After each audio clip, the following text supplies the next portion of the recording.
Craig Carton just dropped a bomb on LeBron James, and it's shaking the Lakers to the core. From roster chaos to power plays, here's why the franchise is paying the price. The owner of the Lakers has now confirmed that everything I've said about LeBron James has been 100% accurate.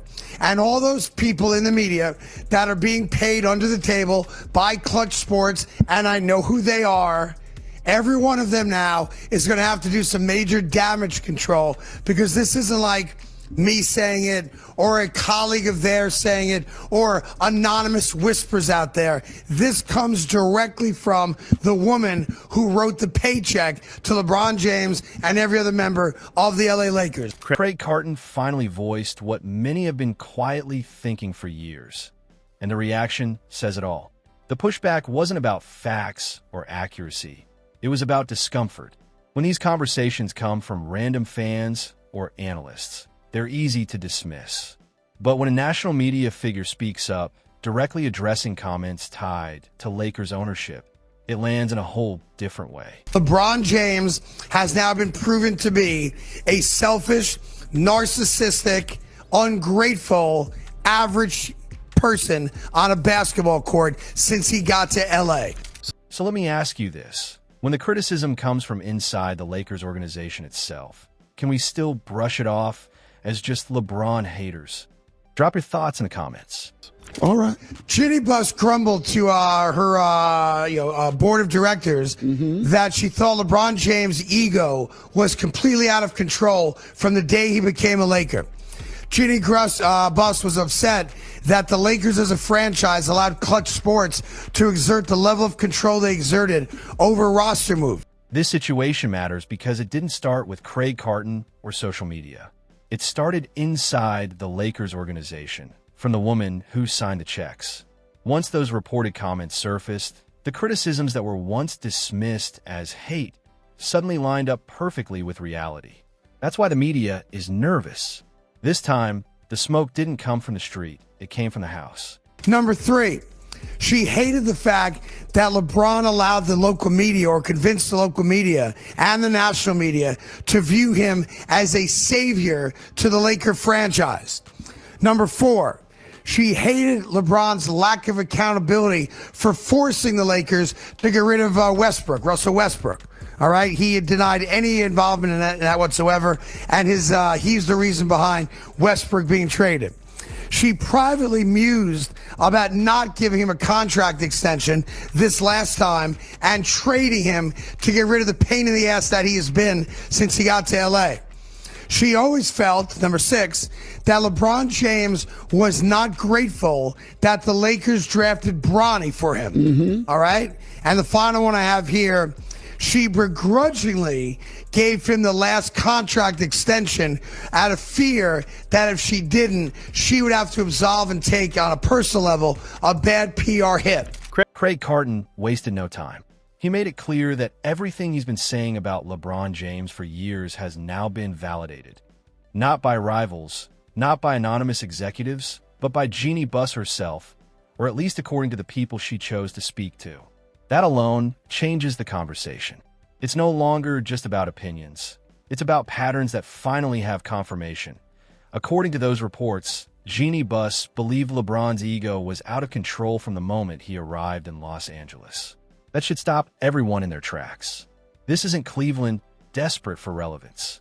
This isn't Miami forming a super team. This is the Lakers, a franchise built on the principle that no player is bigger than the brand. And yet, from day one, that balance shifted. The one thing I'll push back on, because I know you will too, and I'm with you on this, you cannot complain as the owner that Clutch Sports has too much power in your organization when it's your organization and you allow them to have, I guess, unfettered power to what was happening with the roster and things around the roster. One of the biggest issues Craig Carton highlighted was the influence Clutch Sports had over Lakers roster decisions. This isn't conspiracy talk anymore. When the owner of a franchise privately complains that a player's agency has too much power, it signals that something went structurally wrong. Roster moves, coaching changes, and player acquisitions all seem to revolve around LeBron's preferences and timeline. When those moves worked, LeBron got the credit. When they failed, accountability disappeared. That pattern repeated itself again and again. Young players were shipped out, coaches became expendable, front office members took the heat, while LeBron's image remained untouchable. Craig Carton didn't exaggerate. Fans watched it happen in real time. What he did in Cleveland was great. What he did with that super team that he had to join so he could finally win a title, even though he lost to the Mavericks the first shot he had in Miami, is all well and good. LeBron James as a Laker has been a clown show. The Russell Westbrook situation is the clearest example. LeBron publicly denied any involvement in that trade, making it seem like it happened around him, not because of him. But according to reports, Jeannie Buss felt differently. She believed LeBron pushed for the move and then refused to take responsibility when it blew up. That's not leadership. That's brand management. And that's exactly what Craig Carton was calling out. If you're the face of a franchise, you don't get to take the credit without the blame. You don't get to shape the roster and then distance yourself when it fails. But it burns me to my core that there are dishonest media members who are on the Clutch Sports payroll who keep fostering this ridiculous notion about how great LeBron is. That being said, the two things that get me the most, and the highlight said, at least I took out of the article that I gave to you, if it is true, and it's he said, she said, to be fair, okay? If it's true that LeBron James never showed what we would consider the appropriate gratitude for the Lakers not just drafting Bronny, but then giving him a guaranteed contract that the 55th pick in the draft has never gotten before dribbling a ball in the G League or the NBA, that would bother me too if I'm the person that allowed that to happen. Then there's the media angle, which might be the most uncomfortable part of this entire conversation. Craig Carton didn't hold back. He said there are media members who act like protectors for LeBron and Clutch Sports. Whether you agree with that framing or not, the behavior is obvious. Criticism of LeBron is treated differently than any other superstar. Ask a tough question and you're labeled a hater. Point out inconsistencies and you're biased. Meanwhile, glowing coverage continues, regardless of results. Miss the playoffs? Blame the front office. Early exit? The roster wasn't good enough. Fans started noticing the double standard, and the Bronny James situation pushed it over the edge. Reports suggested teams were warned not to draft Bronny unless they were prepared for LeBron's involvement. Bob Myers hinted at it publicly. Insiders talked openly about it. Then the Lakers drafted Bronny, and suddenly the story changed. Now LeBron had nothing to do with it.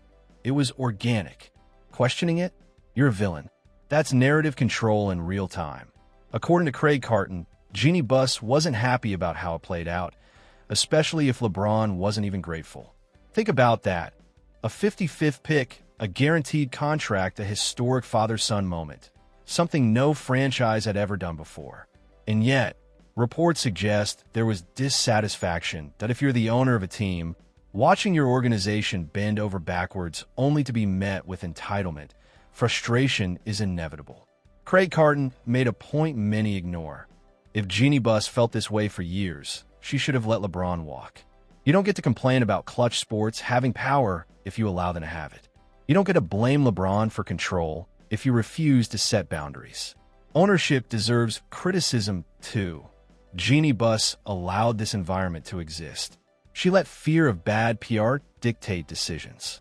She let star power override structure. And the Lakers paid for it with years of inconsistency and dysfunction. One bubble championship doesn't erase that, especially for a franchise that measures success only in banners. The Lakers didn't just want relevance, they wanted dominance.